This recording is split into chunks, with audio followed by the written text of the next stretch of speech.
नूतन विद्यालय सेलू इयत्ता 10वी विद्यार्थ्यांसाठी निरोप तथा शुभेच्छा समारंभ।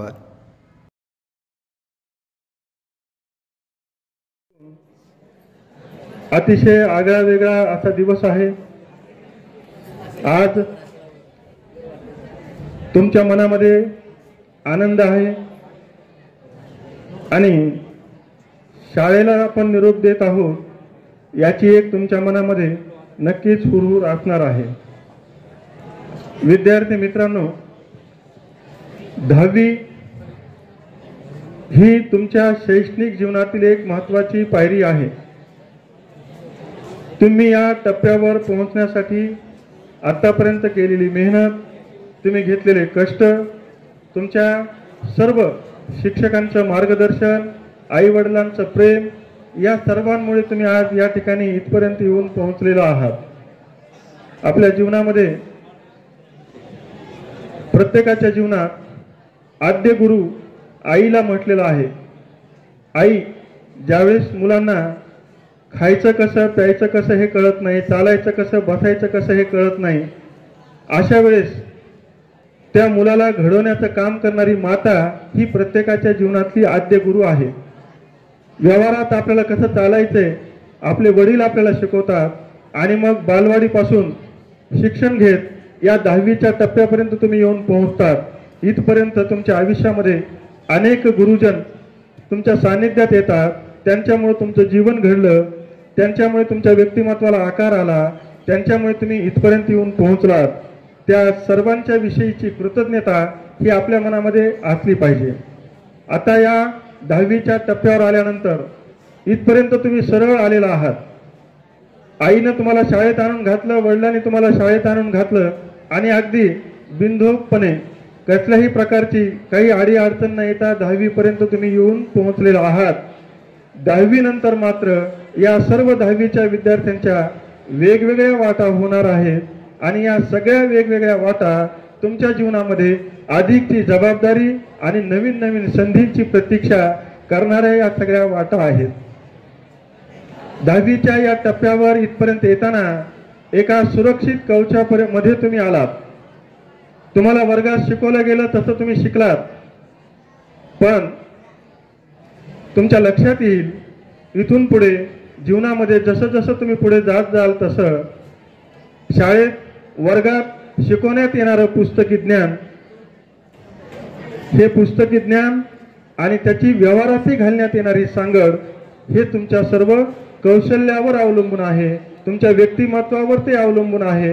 पुस्तकी ज्ञान तुम्ही खूप मिळवलं आणि खूप मोठे झालात, खूप चांगले झालात, त्यासोबतच एक चांगला माणूस बनण्याची जबाबदारी वाढत्या वयाबरोबर आपल्यावर येऊन पडत असते। ती जबाबदारी तुम्हाला चांगल्या पद्धतीने पार पाडता आली पाहिजे, हे अतिशय महत्त्वाचं आहे। तुम्ही कोणत्याही क्षेत्रामध्ये जा, त्या ठिकाणी वेगवेगळ्या संधी आहेत, त्या सगळ्या क्षेत्रात तुम्हाला तुमचं नाव उज्ज्वल करता आलं पाहिजे, तुम्हाला तुमच्या कुटुंबाचं नाव उज्ज्वल करता आलं पाहिजे आणि त्याचबरोबर आपल्या शाळेचं नाव देखील उज्ज्वल करायचं आहे। 10वी पर्यंत तुम्ही शिकलात, इथं तुम्हाला फार काही मनानं करण्याची गरज नव्हती, पण इथून पुढच्या आयुष्यामध्ये मात्र तसं असणार नाही। तुम्हाला स्वतःहून पुढाकार घेऊन तुमच्या अंगी असणाऱ्या सुप्त कलागुणांना वाव देत जीवनाची वाट मोकळी करत पुढे जाऊन एक भारताचा जबाबदार नागरिक बनायचा आहे आणि नूतन विद्यालयाचा एक माजी विद्यार्थी अशा प्रकारचं एक चांगलं नावलौकिक तुम्हाला सगळ्यांना संपादन करायचं आहे। आज संपन्न होत असलेल्या या निरोप समारंभाच्या कार्यक्रमाला आपण नुसता निरोप समारंभ असं म्हटलेलं नाही, तर याला शुभेच्छा समारंभ असं म्हटलेलं आहे।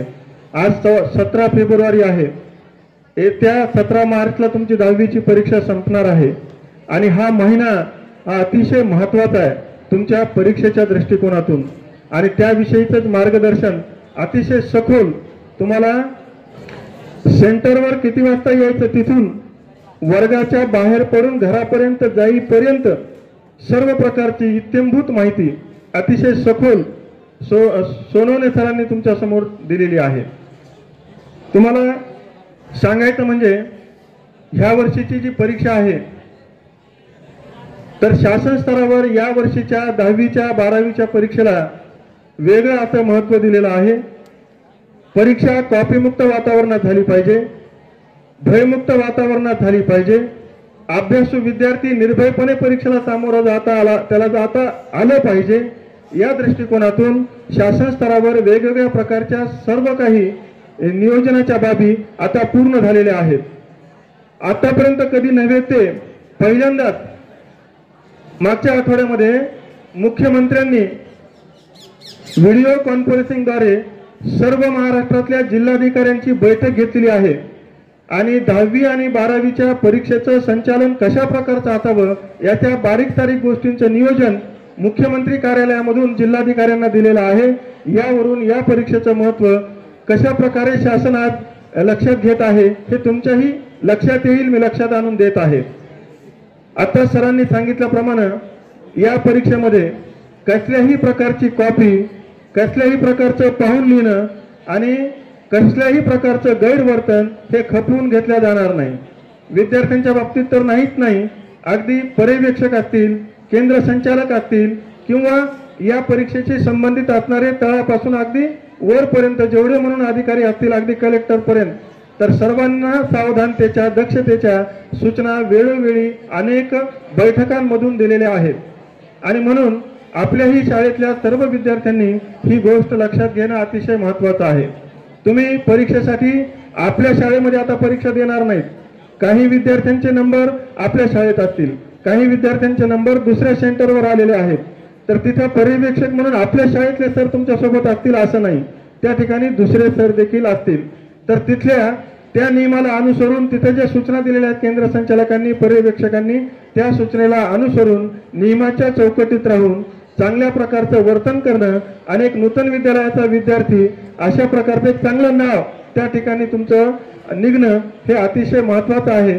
म्हणून परीक्षेच्या दृष्टिकोनातून तुम्ही त्या सर्व गोष्टी लक्षात घ्या। विद्यार्थी मित्रांनो, ह्या वर्षी 10वीच्या परीक्षेला निर्भयपणाने तुम्हाला सामोरं जाता यावं म्हणून गतवर्षी तुमच्या बॅचला पहिल्यांदा आम्ही 1 एप्रिल पासूनच अभ्यासक्रम शिकवण्यास सुरुवात केलेली होती। 1 एप्रिल ते 30 एप्रिलच्या दरम्यान अभ्यासक्रम पूर्ण केला। उन्हाळ्याच्या सुट्ट्यानंतरही आपण अभ्यासक्रमाला नियोजनबद्ध कार्यक्रम पूर्ण केला आणि 20 डिसेंबरला आपल्या सर्व 10वीच्या वर्गातल्या विद्यार्थ्यांचे अभ्यासक्रम पूर्ण होतील अशी माझ्या सर्व सहकारी मित्रांनी, बंधू भगिनींनी दक्षता घेतली। 20 डिसेंबरला आपला अभ्यासक्रम पूर्ण झालेला आहे आणि 20 डिसेंबर नंतर 20 जानेवारी, 20 फेब्रुवारी म्हणजे जवळपास 2 महिन्यांनी अभ्यासक्रम पूर्ण झाल्यानंतर 2 महिन्यांनी त्याच्यामध्ये एक सराव परीक्षा, वर्गातून होणाऱ्या वैयक्तिक परीक्षा, ह्या सगळ्या परीक्षा झालेल्या आहेत। 1 एप्रिल पासून आपण या अभ्यासाला लागलेलो आहोत आणि अशी ही महत्त्वाची असणारी परीक्षा आता 21 तारखेपासून तुम्ही देणार आहात। तुमच्याकडून आम्हा सर्व सहकारी बंधू भगिनींना चांगल्या निकालाची अपेक्षा आहे। तुमच्याकडून चांगल्या मार्कांची, गुणांची अपेक्षा तुमच्या आईवडिलांना आहे, शाळेला आहे, संस्थेला आहे, आपल्या सेलू शहराला आहे। वर्षभर आपण मेहनत घेतली, वर्षभर आपण परिश्रम घेतले, वर्षभर आपण अभ्यास केला, तर तो अभ्यास बरोबर 3 तासामध्ये योग्य पद्धतीने त्या कागदावर तुम्हाला उतरवता आला पाहिजे। त्याचं नियोजन कसं करायचंय वर्गावर्गातून तुम्हाला सांगण्यात आलेलं आहे। ह्या सगळ्या गोष्टी तुम्ही ध्यानात घ्या। दुसरं, परीक्षेच्या दृष्टिकोनातून ह्या वर्षी शासनानं परीक्षा संपल्यानंतर सर्वांना 10 मिनिटे जास्तीचे दिलेले आहेत। समजा 11 ते 2चा पेपर असेल तर तुमच्याकडून आम्ही 2:10ला पेपर घेणार आहोत। 11 ते 1चा पेपर असेल तर आम्ही शेवटच्या 1:10ला पेपर तुमच्याकडून घेणार आहोत। तर शेवटचे 10 मिनिटे हे तुम्ही त्या ठिकाणी काय लिहिलं, काय बरोबर आहे त्याचा लेखाजोखा घेण्यासाठी राखून ठेवा। वेळेचं योग्य नियोजन करा। 3 तासाच्या पेपरमध्ये 3 तासासारखं तुम्हाला ते लिहिता आलं पाहिजे। 2 तासाच्या पेपरमध्ये 2 तासाचं नियोजन करा। कसल्याही प्रकारची चिठ्ठी चपाटी करणे, कॉपी करणे, गैरप्रकार करणे असल्या कोणत्याही मार्गाचा तुम्ही अवलंब करू नका। चांगल्या पद्धतीने परीक्षा द्या आणि आपला निकाल जो सराव परीक्षेला तुमचा आहे त्यापेक्षा अधिकचा कसा राहील याकडे तुम्ही सर्वांनी लक्ष द्या। यावर्षी 10वी झालं की पुढच्या वर्षी तुम्ही सगळेजण नवीन वर्गामध्ये जाणार। कोणी आर्ट्सला जाईल, कोणी कॉमर्सला जाईल, कोणी सायन्सला जाईल। तुमच्या सगळ्यांच्या वाटा वेगवेगळ्या असतील, 10वी पर्यंत एका सुरक्षित रस्त्याने तुम्ही आलात. ह्या सुरक्षित रस्ता इथून पुढे बदलणार आहे. या बदलणाऱ्या रस्त्याला तुम्ही सामोरं जाण्यासाठी त्या दृष्टीनं सदैव तयार राहा. तुमच्या उज्ज्वल भवितव्यासाठी शाळेच्या वतीनं मी खूप खूप मनापासून हार्दिक शुभेच्छा देतो. परीक्षेच्या तुम्हा सर्वांना खूप खूप हार्दिक शुभेच्छा देतो. आणि